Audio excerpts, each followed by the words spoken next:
Hello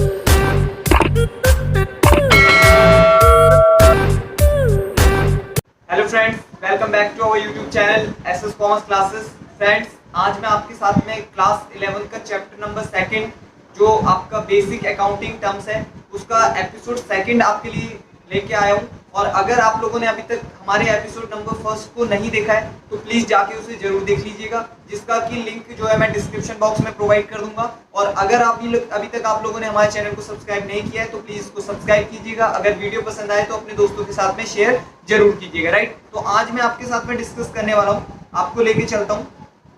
तो यहाँ पे आपको आज पढ़ने के लिए मिलेगा सबसे पहले असेट्स। ठीक है, तो आज एक बेसिक अकाउंटिंग टर्म्स में जो आपका एक टर्म है, टेक्निकल वर्ड्स है जिसका नाम है असेट्स, तो मैं ये आज आपके साथ में डिस्कस करने वाला हूँ। तो फ्रेंड्स, सिंपली अगर मैं बात करूँ किसी असेट्स के बारे में तो असेट्स का मतलब होता है कोई भी ऐसी प्रॉपर्टी जो कि बिजनेस ने हेल्ड करी हुई हो, कोई भी ऐसी प्रॉपर्टी जो कि बिजनेस ने हेल्ड करी हो, किस चीज के लिए, अपनी अर्निंग को करने के लिए या कुछ अमाउंट अर्न करने के लिए या बिजनेस में प्रॉफिट अर्न करने के लिए कोई भी प्रॉपर्टी अगर आपके पास रखी हुई है तो दैट इज योर असेट्स। ठीक है, तो अगर मैं आपको यहाँ पे बात करूं तो आपको देखने को मिलेगा कि असेट्स आर द प्रॉपर्टीज। ठीक है, दो टाइप्स की हो सकती है, एक टेंजिबल और एक इंटेंजिबल। अगर मैं आपको टेंजिबल असेट्स की बात करूं तो tangible assets are those assets which can be seen, touch और फील। राइट, जिनको आप सीन कर सकते हो, टच कर सकते हो या जिनका फिजिकल एक्सिस्टेंस होता है वो आपके इंटेंजिबल असेट्स में आते हैं। राइट, अगर मैं बात करूं इंटेंजिबल असेट्स तो those assets which can not be seen,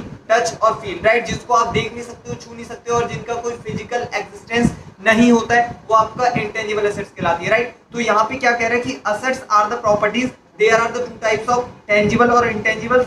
hold and owned, hold और ओन मतलब अपने पास रखी हुई है या ओन करी हुई है बाय द एंटरप्राइजेस और एंटिटी, या कोई भी बिजनेस एंटरप्राइजेस के द्वारा किसी भी प्रकार की टेंजिबल या इंटेंजिबल असेट्स अपने पास में होल्ड करके रखी हुई है तो that is the assets. Right, अगर मैं सिंपल वर्ड में बात करूं, यहाँ पे लिखा हुआ है anything which is enable to firm to get in economic benefits in futures is an assets. देखो, कोई भी ऐसी चीज जो आपने अपने बिजनेस में रखी हुई है और वो इन फ्यूचर में आपको कोई इकोनॉमिक बेनिफिट प्रोवाइड करने वाली है तो that is your assets. Right, जैसे अगर मैं बात करूं एक मशीनरी आपके पास है तो वो मशीनरी से आपको फ्यूचर में इकोनॉमिक बेनिफिट मिलेगा, आप उससे प्रोडक्शन करोगे और प्रोडक्शन को मार्केट में बेचोगे तो आपको अर्निंग होगी। राइट, तो ऐसी असेट्स जो आपको फ्यूचर में इकोनॉमिकली स्ट्रॉन्ग बनाती है या एबल बनाती है कुछ अर्न करने के लिए, that is your assets. Right, तो अगर आपको ये समझ आ गया हो तो फीचर्स यहाँ पे कुछ प्रोवाइड किए गए हैं असेट्स के, जिसमें कि very first it should B owned by the business. कोई भी असेट्स अगर होती है तो सबसे पहला फीचर उसका ये है कि उसको बिजनेस में रखा हुआ होना चाहिए, बिजनेस में वो अवेलेबल होनी चाहिए। राइट, जैसे मशीनरी है तो बिजनेस में दिखनी चाहिए वो चीज। राइट, सेकंड है आपका इट मे बी टेंजिबल और इंटेंजिबल। असेट्स दो टाइप की हो सकती है, टेंजिबल और इंटेंजिबल। टेंजिबल का मतलब जिसको आप छू सकते हो, देख सकते हो, फील कर सकते हो या जिसका कोई फिजिकल एक्सिस्टेंस आपके सामने होता है तो वो टेंजिबल असेट्स हैं। एक होती है इंटेंजिबल असेट जिसको देख नहीं सकते हो, छू नहीं सकते हो, फील नहीं कर सकते हो, वो आपकी इंटेंजिबल असेट्स है। फॉर एग्जांपल के लिए मैं बात करूं इंटेंजिबल असेट्स की तो जैसे गुडविल आपका हो गया, ट्रेडमार्क, कॉपीराइट, पेटेंट या आपका हो गया सॉफ्टवेयर जो आजकल चलते हैं, तो ये सब आपके इंटेंजिबल असेट्स में इंक्लूड किए जाते हैं। राइट, नेक्स्ट है आपका it should have some value attached to it. देखो, इसकी कुछ ना कुछ वैल्यू होनी चाहिए। अगर कोई चीज आपके बिजनेस में रखी हुई है तो ऐसा नहीं कि उसकी वैल्यू बिल्कुल नलम पैक्टम, आपका ऐसा नहीं होना चाहिए, उसकी कुछ ना कुछ मॉनेटरी वैल्यू आपका होना चाहिए। नेक्स्ट है it should be capable to measure in terms of money. Assets को आप मेजर कर पा रहे हो इन टर्म्स ऑफ मनी, मतलब असेट्स की मॉनेटरी वैल्यू अगर आप निकाल पा रहे हो तो ये होना भी बहुत जरूरी है। तो किसी असेट्स को होने के लिए कितनी बातें यहाँ पे ध्यान में रखनी है, चार बातें ध्यान में रखनी है। वेरी फर्स्ट, वो बिजनेस में ओन किया हो, सेकंड वो इंटेंजिबल या इंटेंजिबल असेट्स में से हो, या उसकी जो वैल्यू है उसके साथ में कुछ वैल्यू अटैच्ड हो, वो आपका होना चाहिए। और लास्ट में आपका है capable to measure in terms of money, आप उस असेट्स को इन टर्म्स ऑफ मनी में मेजर कर पा रहे हो। तो ये चार बातें डिसाइड करती है कि कोई भी चीज असेट्स है या नहीं है, बिजनेस में किसको असेट्स मानना है या नहीं मानना है। इन चार बातों से आपको पता चल जाएगा। राइट, अगर मैं आपको नेक्स्ट बात लेके चलूं तो यहाँ पे आपको देखने को मिलेगा टाइप्स ऑफ असेट्स। राइट, तो टाइप्स ऑफ असेट्स की अगर मैं बात करूं तो there are the three types of यहाँ पे असेट्स मैंने बाइफरकेट किया है। थ्री टाइप्स ऑफ असेट्स हैं, जैसे वेरी फर्स्ट इज आपका करंट असेट। सबसे पहले आपको देखने को मिलेगा करंट असेट्स। क्या देखने को मिलेगा? Current assets. Right,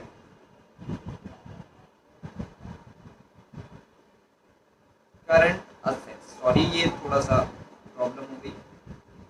current assets. Right, तो करंट असेट्स का मतलब होता है वो असेट्स जिसको आप कन्वर्ट कर सकते हो, जिसको कि आप क्या कर सकते हैं, कन्वर्ट कर सकते हैं किसमें, इन terms of money, can be converted into the cash with in a short period, right. एक ऐसा असेट्स आपका जिसको कि आप with in a short period आप उसे क्या कर सकते हो, मनी में कन्वर्ट कर सकते हो, तो उसे कहते हैं आपका करंट असेट। जैसे फॉर एग्जांपल के लिए आपका स्टॉक, राइट। यहाँ पे अगर मैं लिख दूं आपके लिए तो यहाँ पे आपको देखने को मिलेगा कि स्टॉक को आप with in a 1 year cell करने के लिए बिजनेस में रखते हैं, तो ये आपका करंट असेट्स कहलाएगा, राइट। तो जिसको विद इन अ 1 ईयर या शॉर्टर पीरियड के लिए आप इन टर्म्स ऑफ कैश कन्वर्ट कर सकते हैं, तो उसे कहते हैं आपका करंट असेट्स। एक होता है आपका non current assets. Non current की असेट्स की मैं बात करूं तो non current assets are those assets which cannot be converted in terms of cash या in terms of money within a one accounting period, मतलब जिसको आप एक साल से पहले कैश में कन्वर्ट नहीं कर सकते हैं, उसे आप नॉन करंट एसेट्स कहते हैं। और इसको आप केवल लॉन्ग टर्म पर्पस के लिए रखते हैं। किसके पर्पस के लिए, लॉन्ग टर्म पर्पस के लिए रखेंगे, तो ये आपका हो जाएगा नॉन करंट एसेट्स। जैसे कि यहाँ पे लिखा हुआ है नॉट फॉर सेल। अगर कोई एसेट्स आप रखते हो बिजनेस में और उसको लॉन्ग टर्म के लिए यूज करोगे और उसे सेल करने के लिए आपने नहीं रखा हुआ है, तो that is the non current assets. और करंट एसेट्स में आपको हमेशा उसको विद इन 1 ईयर कैश में कन्वर्ट करना है, तो इट मींस आपको आपने उसको किस चीज के लिए रखा हुआ है, सेल करने के लिए रखा है, सेल्स के पर्पस के लिए रखा हुआ है, राइट। अब नेक्स्ट अगर मैं आपसे बात करूं तो यहाँ पे आपको देखने को मिलेगा फिक्स्ड असेट्स। फिक्स्ड असेट्स क्या होती है, वो असेट जो कि टेंजिबल भी हो सकती है, ना ही टेंजिबल होती है और ना ही इंटेंजिबल होती है, right. Fixed assets are those assets which are not tangible nor intangible, ना ही वो टेंजिबल होती है और ना ही आपका इंटेंजिबल होती है, ठीक है। वो क्या होते हैं, जनरली हमारे लिए कुछ लॉसेस होते हैं और जिसको कि आप मोर देन 1 अकाउंटिंग पीरियड में राइट ऑफ करते हैं, राइट। तो अगर मैं आपसे बात करूं, एक एग्जांपल इसका प्रोवाइड करूं, तो जैसे प्राइमरी एक्सपेंसेस या प्रीलिमिनरी एक्सपेंसेस आपको देखने को मिलेगा, ऐसा एक्सपेंसेस जो कि आपने बिजनेस को सेट करने से पहले ही कर दिया था, तो वो आपका फिक्स्ड असेट्स में आएगा, क्योंकि उसकी जो वैल्यू है या उस एक्सपेंसेस का बेनिफिट आप क्या कर रहे हो, मतलब फर्दर ईयर में ले रहे हो, बिजनेस के बनने के बाद में उसका बेनिफिट आपको मिल रहा है, तो ऐसे एक्सपेंसेस को आप क्या करते हो, विद इन 1 ईयर आप इसे क्या करते हैं, मतलब रिटर्न ऑफ नहीं करते हैं, इसको आप more than 1 accounting period return of करते जाते हैं अपने बिजनेस से। तो ऐसी एक्सपेंसेस को या ऐसे असेट्स को आप कहते हैं फिक्स्ड असेट, जो कि ना ही टेंजिबल होते हैं ना ही इंटेंजिबल होते हैं, और इनका ये क्या कह रहा है कि दे आर लॉसेस, वो जनरली क्या होते हैं, हमारे लिए लॉस होते हैं, और इनको not return of in the year, आपको किसी एक ईयर में रिटर्न ऑफ ना करके बल्कि more than 1 accounting period, they incurred but more than 1 accounting period, आप जिस साल में इसको खर्चा करते हैं उस साल में इसको रिटर्न ऑफ ना करके बल्कि मोर देन 1 अकाउंटिंग पीरियड में इसे धीरे धीरे खर्च करते रहते हैं या माइनस राइट ऑफ करते रहते हैं, राइट। जैसे यहाँ पे एग्जांपल दिया हुआ है प्रीलिमिनरी एक्सपेंसेस या एडवर्टाइजमेंट एक्सपेंसेस, राइट। जिसका बेनिफिट्स आप क्या करते हैं, जैसे प्रीलिमिनरी एक्सपेंसेस बिजनेस को करने से पहले आपने कोई खर्चा किया, अब इसका बेनिफिट आप उसी साल नहीं लोगे बल्कि आप further more and more year इसका बेनिफिट लेते रहोगे, तो ऐसी असेट्स को आप कहते हैं फिक्स्ड असेट्स। या आपने कोई एडवर्टाइजमेंट पे एक्सपेंसेस किया, तो उस एडवर्टाइजमेंट का बेनिफिट जो है केवल आप उसी अकाउंटिंग पीरियड में नहीं लोगे बल्कि मोर देन 1 अकाउंटिंग पीरियड लोगे, तो इसको ये मान लिया जाता है कि हमने कुछ अमाउंट ही इस साल यूज कर पाए हम और बाकी अमाउंट अगले साल इसको फर्दर राइट ऑफ करते चले जाएंगे, राइट। तो ये था आपका there are the 3 types of assets, जो कि पहला था आपका करंट असेट जिसको कि विद इन 1 ईयर आप कैश में कन्वर्ट कर सकते हैं। सेकंड था आपका नॉन करंट असेट जिसको कि आप लॉन्ग टर्म पीरियड के लिए रखते हैं और सेल के पर्पस के लिए नहीं बल्कि लॉन्ग टर्म होल्डिंग के पीरियड से पॉइंट ऑफ व्यू से आप इसे अपने बिजनेस में रखते हैं, तो that is the non current asset. एक होता है फिक्स्ड असेट जो कि जनरली हमारे प्रैक्टिकल लाइफ में एक्सपेंसेस होते हैं और इसको आप मोर देन 1 अकाउंटिंग पीरियड में राइट ऑफ करते हैं। तो होप सो कि आपको समझ आ गया हो। नेक्स्ट अगर मैं आपसे बात करूं तो यहाँ पे आपको देखने को मिलेगा फिक्स असेट्स कितने टाइप की होती है या क्या होती है ये आपको देखने को मिलेगा, राइट। यहाँ पे मैंने आपके सामने में शो किया हुआ है फिक्स असेट्स। तो अगर मैं फिक्स असेट्स की बात करूं, फिक्स असेट्स क्या होती है, यहाँ पे लिखा हुआ है fix assets are the non current assets. ये कौन सी असेट्स होती है, नॉन करंट असेट्स होती है, और विच are held by the business for the purpose of increase the earning capacity of the business not for resale। ऐसे assets जो आपने अपनी अर्निंग कैपेसिटी को इंक्रीज करने के लिए, मतलब प्रॉफिट अर्न करने की कैपेसिटी को इंक्रीज करने के लिए आपने अपने बिजनेस में रखी हुई है, ना कि सेल करने के पर्पस से रखी हुई है, तो that is the fix asset. मतलब वो असेट्स जिनको आपने बिजनेस में अपनी अर्निंग को बढ़ाने के लिए रखा हुआ है, सेल करने के लिए नहीं, तो उसको कहते हैं आपका फिक्स असेट, राइट। अब यहाँ पे कुछ टाइप्स दिए हुए आपको, तो there are the 2 types of fix assets, एक होता है आपका टेंजिबल असेट्स और एक होता है आपका इंटेंजिबल असेट्स। अगर अगेन मैं आप लोगों से बात करूं तो tangible assets are those assets which can be seen, feel और टच, जिनको आप सीन कर सकते हैं, टच कर सकते हैं, या जिनका फिजिकल एग्जिस्टेंस आपके बिजनेस में होता है, जिनको फिजिकली आप देख सकते हैं, तो these are the tangible assets. अगर मैं बात करूं इंटेंजिबल असेट्स की, तो जिनका कोई फिजिकल एग्जिस्टेंस नहीं होता है प्रैक्टिकल लाइफ में, उसे कहते हैं आपका इंटेंजिबल असेट्स। लाइक आपका गुडविल, कॉपीराइट, ट्रेडमार्क, पेटेंट, या आपका हो गया सॉफ्टवेयर वगैरह, तो ये सब चीजें आपके लिए हो जाएगी इंटेंजिबल असेट्स, राइट। अगर मैं आगे आप फर्दर आपको लेके चलूं तो यहाँ पे एक नई टर्म्स जो है आपको देखने को मिलेगी, जिसका की नाम है आपका लायबिलिटीज, राइट। एक अगेन एक अनदर टेक्निकल टर्म आपके लिए है लायबिलिटीज। सिंपली अगर मैं बात करूं तो यहाँ पे मैंने आपको सिंपल वर्ड में जो नोट्स प्रोवाइड किए गए, आप इनको चाहे तो नोट डाउन कर सकते हैं, या अगर आप इसका पीपीटी जो फॉर्मेट है इसका अगर आप चाहते हैं तो आप हमें टेलीग्राम चैनल पे हमारे ग्रुप को ज्वाइन कर सकते हैं, और आप अगर इंस्टाग्राम के थ्रू इन नोट्स को पाना चाहते हैं तो वहां पे आप हमें डायरेक्टली मैसेज कर सकते हैं, राइट। तो हम आपको ये पीडीएफ प्रोवाइड कर देंगे। यहाँ पे लिखा हुआ है liabilities means the amount owed और पेबल बाय द बिजनेस, ऐसी चीज जो आपको बिजनेस ने ओड कर रखी है, ओड मतलब ले रखी है, उधार ले रखी है, या उसको पेबल करना है, कोई भी ऐसा अमाउंट जो उसने पेबल करना है बिजनेस को, या उसको देना अभी बनता है, तो उसको कहते हैं आपका लायबिलिटी, ठीक है। या तो उधार पे ले रखा है, या उसको कुछ देना है, किसी को कोई अमाउंट पे करना है, पेबल है अभी, तो वो कहलाएगा आपका आपकी लायबिलिटी, राइट। सिंपली अगर मैं बात करूं तो लायबिलिटी दो टाइप की हो सकती है, एक होता है आपका इंटरनल लायबिलिटीज और सेकंड होता है आपका एक्सटर्नल लायबिलिटीज। इंटरनल लायबिलिटीज मतलब दोज लायबिलिटीज व्हिच यहाँ पे लिखा है लायबिलिटीज टुवर्ड्स द ओनर्स। अगर आप ओनर्स के टुवर्ड में बिजनेस की कोई लायबिलिटी है तो that is the internal liability, और अगर आउटसाइडर के इन फेवर में आपके पास कोई लायबिलिटी है तो that is the external liability. Suppose that अगर मैं बात करूं आपसे कैपिटल की, तो सब लोगों को पता है कैपिटल में क्या है, वो मैं पहली वीडियो में बता चुका हूँ एपिसोड फर्स्ट में। अगर आपने वो नहीं देखा तो उसका लिंक जो है मैं डिस्क्रिप्शन बॉक्स में प्रोवाइड कर रहा हूँ, आप वहां से जरूर देख लीजिएगा, राइट। कैपिटल मतलब एक ओनर जो है बिजनेस का, वो बिजनेस में लगाता है, और बिजनेस की रिस्पॉन्सिबिलिटी होती है, बिजनेस का लायबिलिटी होती है कि उसको वो अमाउंट पे बैक करना होता है, या आफ्टर बैक करना होता है, किसको रिवर्ट बैक करना होता है, उसके ओनर को, जो भी उसमें इन्वेस्टमेंट कर रहा है। तो ये हो गई आपकी इंटरनल लायबिलिटी। अगर मैं बात करूं एक्सटर्नल लायबिलिटी की, तो ऐसी लायबिलिटी जो आपके आउटसाइडर्स से टुवर्ड्स में होती है, that is your external liability. Suppose that अगर एग्जांपल के लिए मैं यहाँ पे बात करूं तो यहाँ पे आपको देखने को मिलेगा, मैंने एग्जांपल भी लिखा हुआ है, एग्जांपल में आपको दिख जाएगा कैपिटल जो है आपकी, थोड़ा सा छोटा कर ले, हाँ, कैपिटल जो है आपका, यहाँ पे कैपिटल आपको देखने को मिलेगा, और आउटसाइडर में सपोज दैट क्रेडिटर, जो हमारे लेनदार होते हैं, उन लोगों को अगर कोई अमाउंट पे ऑफ करना है, या कोई अमाउंट क्रेडिटर को पे करना है, तो वो हमारा एक्सटर्नल लायबिलिटी है। कोई लोन ले रखा है बैंक से, अब वो लोन पे करना है, तो that is the external liability, right. Hope so कि आपको ये समझ आ गया होगा। अब मैं आपको बात करूं एक अनदर टर्म्स की, जिसका नाम है एक्सपेंडिचर। जिसका नाम क्या है बेटा? एक्सपेंडिचर। तो अगर सिंपली बात करूं एक्सपेंडिचर की, तो आपको समझ आएगा एक्सपेंडिचर मतलब खर्चा, expenditure.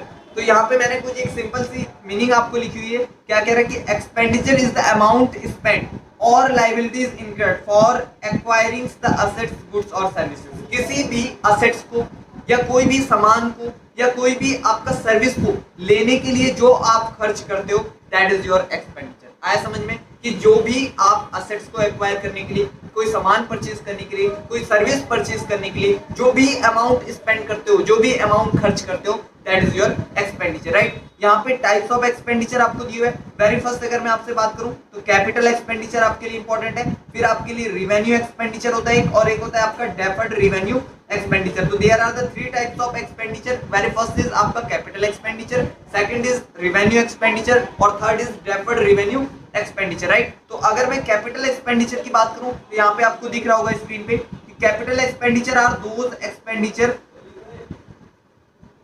Sorry,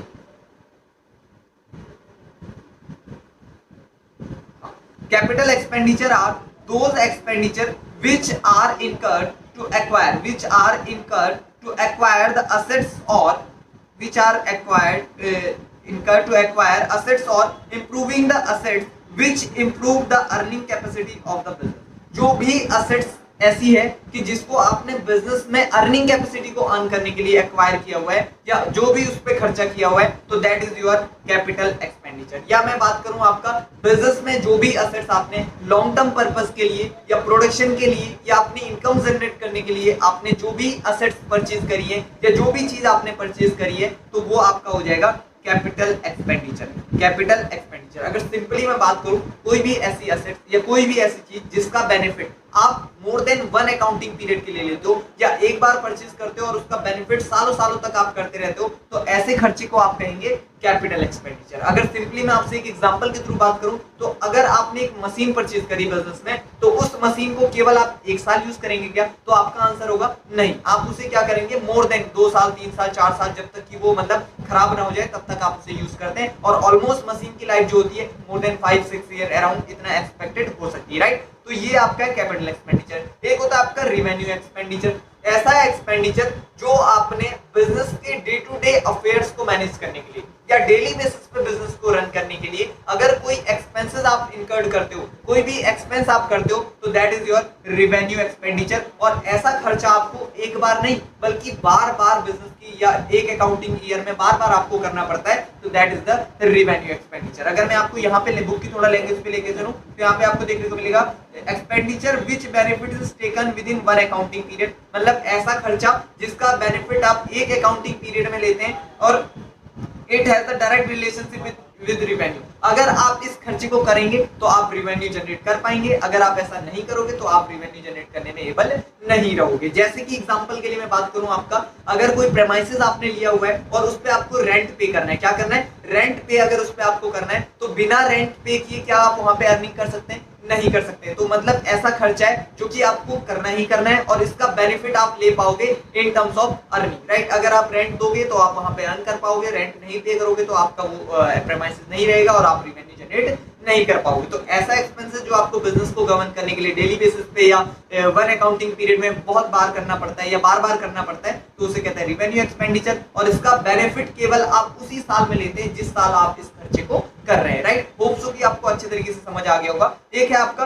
deferred revenue expenditure. Deferred revenue expenditure की अगर मैं बात करूं, तो यहाँ पे है आपका it is an revenue expenditure. ये डेफर्ड रिवेन्यू एक्सपेंडिचर जो है, ये रिवेन्यू एक्सपेंडिचर की का ही पार्ट होता है, बट इसको हम जो रिटर्न ऑफ करते हैं more than one accounting period में करते हैं। क्या करते हैं? ऐसे एक्सपेंसेस जो आपके रिवेन्यू एक्सपेंडिचर नेचर के होते हैं और इसका जो आप रिटर्न ऑफ करते हो ऐसे खर्चे को, तो एक साल में नहीं बल्कि more than one accounting period में आप इसको रिटर्न ऑफ करेंगे या खत्म करेंगे, तो इसको कहते हैं आपका डेफर्ड रिवेन्यू एक्सपेंडिचर। जैसे सपोज दैट आपने क्या किया, कोई लार्ज एडवर्टीजमेंट एक्सपेंसेस किया, कोई बड़ा सा एक्सपेंस किया, मतलब एडवर्टीजमेंट पे। अगर आप एडवर्टीजमेंट जनरली देखोगे तो आप क्या करते हैं? एडवर्टीजमेंट नॉर्मल लाइफ में अगर मैं बात करूं तो एक साल के लिए काम आता है एडवर्टीजमेंट, लेकिन कोई आपने लार्ज स्केल पे किया है, आपने बहुत बड़े होर्डिंग्स वगैरह लगा दिए और ऐसी जगह पे लगाए कि परमानेंट प्लेसेस में जहां पे कोई उन्हें छेड़छाड़ ना करे, तो ऐसे एक्सपेंसेस को आप क्या कहेंगे? आप उन्हें डेफर्ड रिवेन्यू एक्सपेंडिचर करेंगे, क्योंकि एक बार आपने वो एडवर्टीजमेंट करवा दिया और उसका बेनिफिट आप more than one accounting period के लिए अगर आप लोगे, तो ऐसा आपका डेफर्ड रिवेन्यू एक्सपेंडिचर कहा जाएगा, राइट? अगर मैं आपसे आगे बात करूं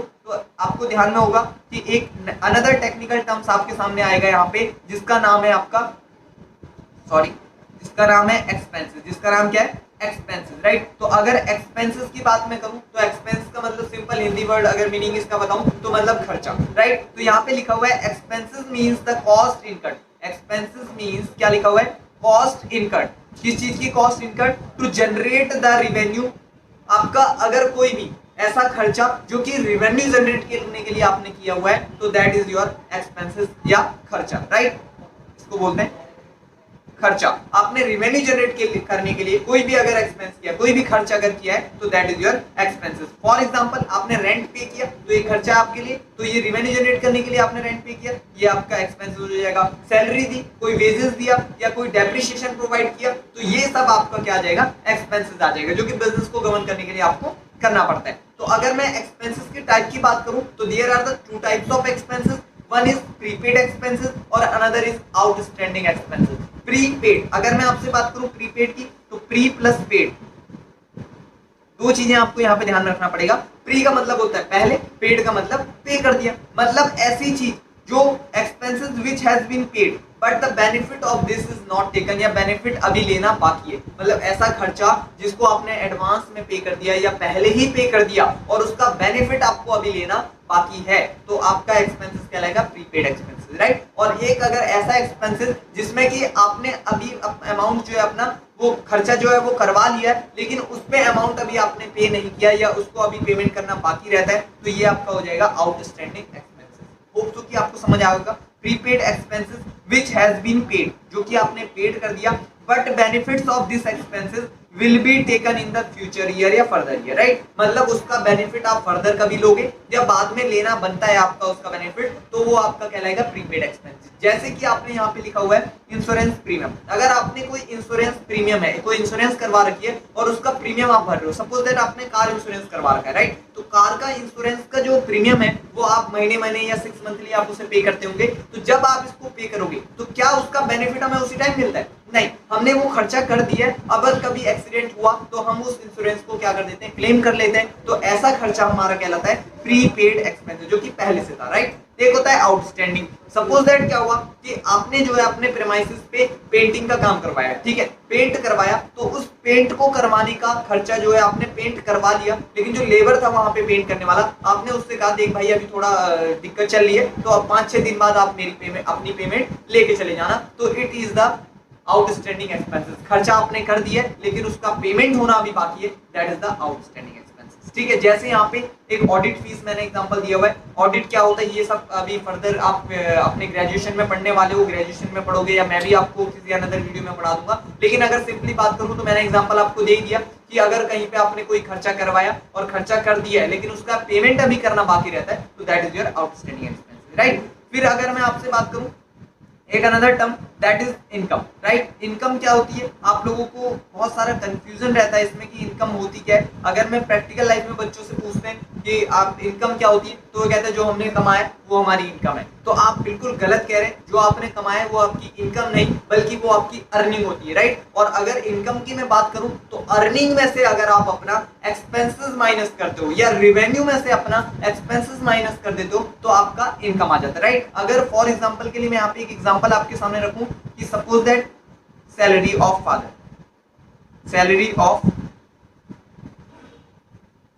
आपके पापा जी की जो सैलरी है वो है अराउंड 20K। कितना है? 20K की सैलरी है। और वो अगर उसमें से आपके स्कूल के खर्चे, आपका जो घर का रहने का जो खर्चा है, रेंट वगैरह हो गया, या किचन का या क्लॉथ्स वगैरह का, जो भी आपके बेसिक नेसेसिटी है, इस पे वो लगभग 15,000 रुपए खर्च कर देते हैं। कितना कर देते हैं? 15,000 खर्च। तो अल्टीमेटली उनके पास इनकम कितने की हुई? 20,000 की नहीं, बल्कि उनके पास इनकम हुई 20K minus 15K is equal to 5K। कहने का मतलब है कि टोटल जितना रेवेन्यू आया उसमें से आपने जितना खर्च माइनस कर दिया या खर्चा हटा दिया या खर्चा कर दिया, तो जो आपके पास रिमेनिंग फाइनल आपका बचा, दैट इज योर इनकम। समझ आया होगा आप लोगों को कि अगर टोटल अर्निंग में से या टोटल रेवेन्यू में से अपना खर्चा माइनस कर दोगे तो उसके पास आपका जो बचेगा that is your income. Hope so कि आपको बहुत अच्छे तरीके से समझ आया होगा। अगर वीडियो फास्ट हो गई हो तो प्लीज इसको स्लो मोशन में करके जरूर देख लीजिएगा। और अगर आप लोगों ने हमारे चैनल को सब्सक्राइब अभी तक नहीं किया तो प्लीज आप लोगों से सब्सक्राइब कर लीजिएगा